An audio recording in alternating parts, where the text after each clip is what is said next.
वाणिज्य मंत्री निर्मला सीतारमण ने 10वें विश्व व्यापार संगठन की बैठक में दो टूक कह दिया है कि दोहा दौर में शुरू हुई सुधारों की प्रक्रिया में विराम लगाना बातचीत के लिए अच्छा संकेत नहीं है।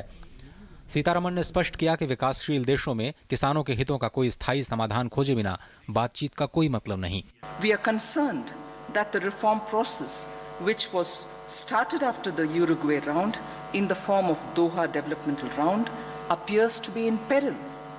The manner and haste with which issues are being taken up selectively to suit a few does not inspire confidence.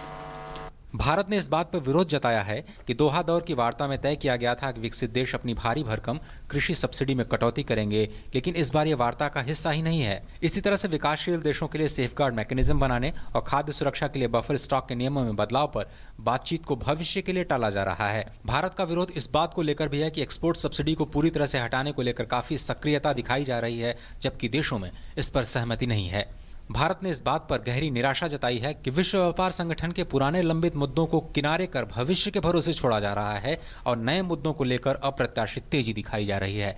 Bharat ने एक बार फिर से मांग की है कि वस्तुओं की तरह सेवाओं की आवाजाही को लेकर WTO में सुधार किए जाने चाहिए, जिससे विकासशील देशों में रोजगार को बढ़ावा मिल सके।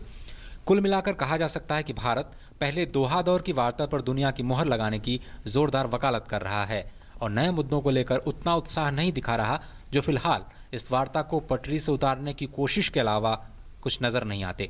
निश्चित रूप से दुनिया के अन्य देशों की तरह भारत भी चाहता है कि नैरोबी में बातचीत किसी नतीजे पर पहुंचे और दुनिया भर के विश्व के जो व्यापार के संगठन हैं, दुनिया भर की जो व्यापारिक स्थिरता है, उनको लेकर एक राय कायम हो, एक आम राय कायम हो और देखना होगा कि किस तरीके से ये आम राय अगले 2-3 दिनों में निकलकर सामने आती है।